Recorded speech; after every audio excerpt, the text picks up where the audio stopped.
Hi guys, akkam nagaa jirtu fayyaa keessanii an nagaa kiyya galata waaqayyoon isiniin jedha. Waa tokko isinii fidee dhufee waan isin fayyadudha. Biyya Dubaay kana keessatti jechuudha. Ijoollee keenyadha lamaan jechuudha. Mana tokko hojjetu maadaamii jalaatii jechuudha. Warqii ishee, birrii ishee, diyaamandii illee qabdii. Deebisaatii paaspoortii ijoollee ishee illee otoo hin hafiini Itoophiyaan keenya tokko jala hattee deemte jechuudha. Dubartiin sun amma miidiyaatti baatee himattee jirti. Mucayyoon ishiin tokkommoo jechuudha kan ishii faana hojjettudhani reefu biyyarraa dhuftedhan. Ishiin biyyarraa dhufte suni waan kana keessaa keezii hin qabdu jedhani. Isheen kun garuu jalaa bakka isheen kun jalaa hattee baddee ati hin beekta jedhaniitu ishee sana jechuudha. Ishee miskiina sana hidhanii jiru jechuudha. Kanaafiyyuu jechuudha warroonni mana ijaazaa jirtan jechuudha. Namoonni intala kana ofitti dabaltan yookiin immoo namoonni intala kana dhoksitanii jirtanii akka wajjin hin qabamtan beeka. Namoonni intala kana dhoksitanii jirtan jechuudha ofii keessanillee akka mana hidhaatti galtan baraa wajjuman jechuudha. Intalli kun amma barbaadamaa jirti jedhanii warqiiniitii diyaamandii qabdu birrii ishee wanni ishiin jalaa hambistellee hin jiru jedhan keessa baatee paaspoortii ijoollee isheellee jalaa fuutee deemte jedhan. Ijoolleen tokko jechuudha waan gootan hin beektan higgii warri arabaa kun akka cimaa ta'e otoo beektaniiti abiddatti harkuma keessaniin otoo iji keessan arguuti abidda harkaan qabuuf deemtu. Innaa warroonni intala kana dhoksitanii jirtanii intala kana yeroodhaan ofirraa baasa. Ijoolleen mana ijaazaa jirtanis immoo xiniqaaqee godhaa of eeggadhaa. Intalli kun baay'ee barbaadamaa jirti waan ta'eef jechuudha. Galatoomaa. Gudii arguuf beera fuudhanii jedha Oromoon keenya yeroo mammaaku.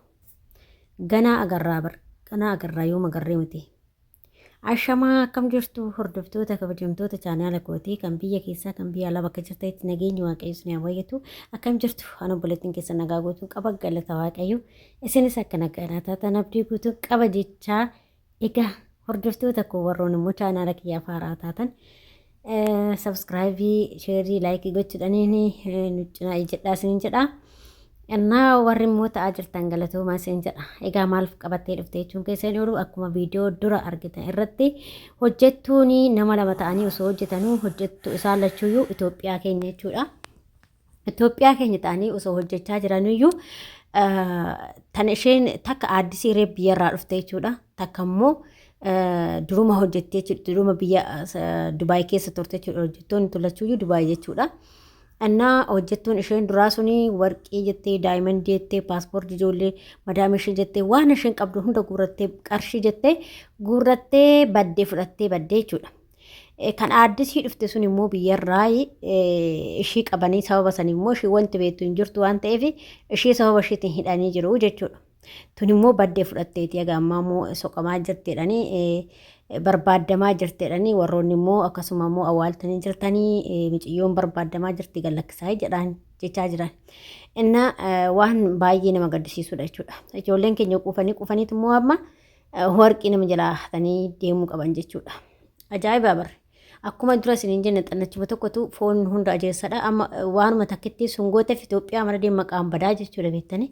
Itoophiyaa waan tabaale mana deema maqaan badaa jechuudha nuti. Maaliif kaddaamanii Itoophiyaa qarshiitti, birriitti, warqeetti nuun jedhu jechuudha. Amma sababa isheetirraan beeka. Akkasuma sababa isheetirraan immoo ijoolleen keenya illee hin dararamu jechuudha.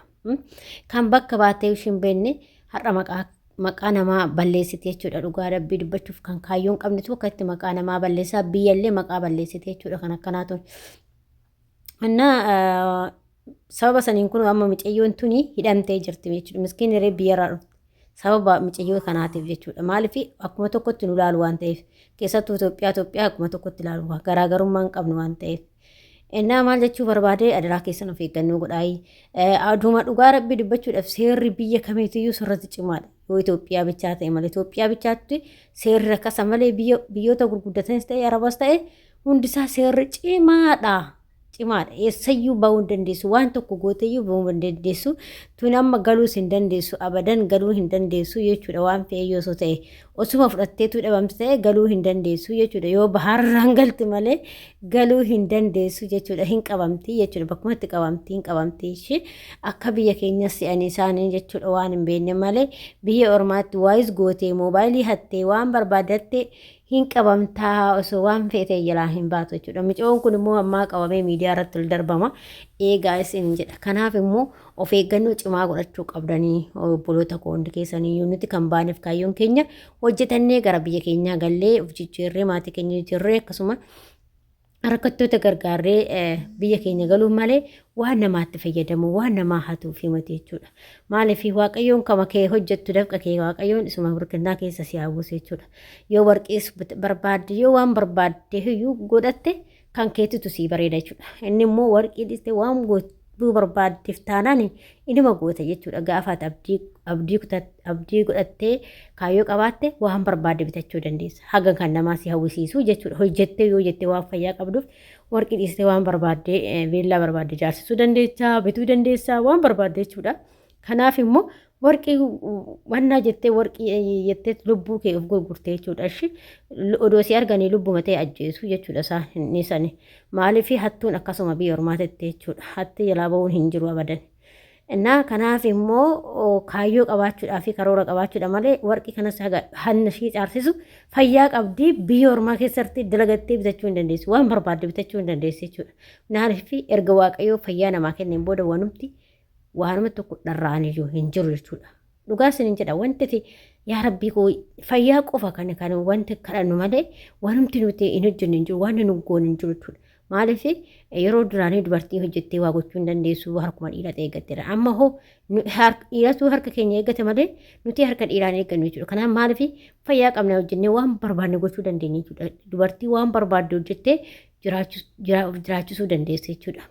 Mana ijaarrachuu dandeessi, wanta dhiirri hojjetu dandeessi, xiyyaara oofuu dandeessi, makiinaa oofuu dandeessi, waanuma dhiirri hojjetu hundumaa hojjechuu dandeessi jechuudha. Baqa maaliif dubartiin baqa kaayyoo qabaattee karoora qabaatte taana wanti ishee duubatti hambisu jiru akka gisee duraanii yeroo warri duraanii akka kun dubartiin maal hojjetti maal gootii qaama naati jedhanii maqaatti nama dhooggassanii wate jechuudha. Maaliif fayyaa argannu kenneen booda hojjennee argannaa. Kanaaf immoo wanta namaa maaltu nu hawwisiise wanti namaa waanuma namaati. Homaas namaan godhu jechuudha. Kanaaf wantoota akkanaa kanarraa of eeggannoo godhaa. Wanta namaarraa abadan dolchee tokko waan taane wanta namaa homaa namaan godhu jechuudha. Kama isaaniiti waan ta'eef dafqa isaaniiti waan ta'eef kama kee dafqate fi keetitti dafqate kanatu bu'aa guddaa sii kennaa si kabachiisas jechuudha. Kanaaf ijoolleen keenya of eeggannoo godhaa keessattuu ijoolleen nama lamaas hojjettanii of eeggannoo sirriitti godhaa. Baay'ee nama gaddisiisa wanti ijoolleen keenya kaayyoo hin qabne gochaa jiran jechuudha. Biyyuma kam keessattuu hin jira. Amma Saa'udii kana keessa illee hin jirtu. Ijoolleen akkasitti hattee makaraa arganii amma hidhaa keessa jiran baay'eetu jira jechuudha. Maaliif hanna wanni harkaan nama jibbisiisu tokko iyyuu hin jiru. Maaliif geessa salphattaa hatta jechuun salphattaa galuus hin dandeechu. Ashaaraan si qaba jechuudha. Wanta nama isaan hin qabsiifannoo godhu waan ta'eef. Innaa galuus hin dandeessu.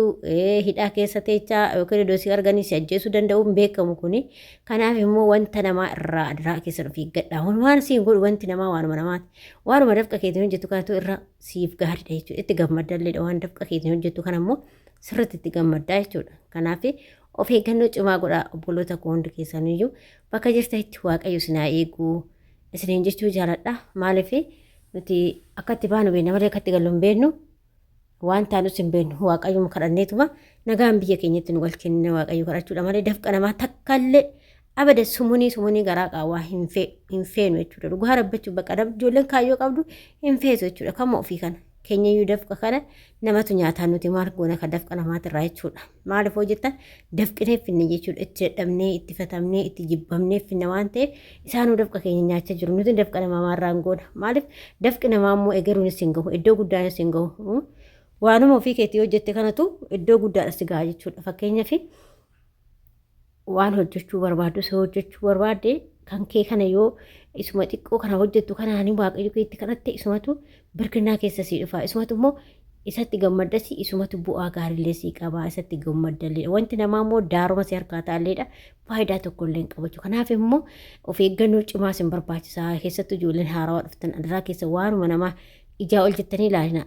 Maa dolchii tokko hin taane fuutanii isaanitti kennuu qabdu malee waan kiyyeettanii yookiin immoo fudhattanii waan keessan godhina homaa namaan gootu jechuudha. Innaa akkas isiniin jedha obboloota koo dhaamsa kiyyeessa kanaadha kan guyyaa har'aa isiniin jedha obboloota koo adaraa of eeggadhaa wantoota kanarraa isiniin jedha hattuun baay'atte.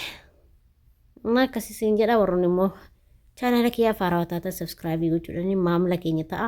Warri ta'aa jirtan immoo hedduu galatooma ulfaadhaa waaqayyo sinaa eebbisu eebbifamaay. Isiniin jechuu jaaladhaa hunduma keessanuu isiniin jaaladhaa. Anarra waaqayyo sinaa jaalatu isiniin jedha hordoftoota kooyi. Kanan qabadhee dhufe har'a hanga viidiyoo biraa walitti deemnutti immoo kanuma viidiyoo kanaan turtii gaarii isiniin jedha. Baay baay.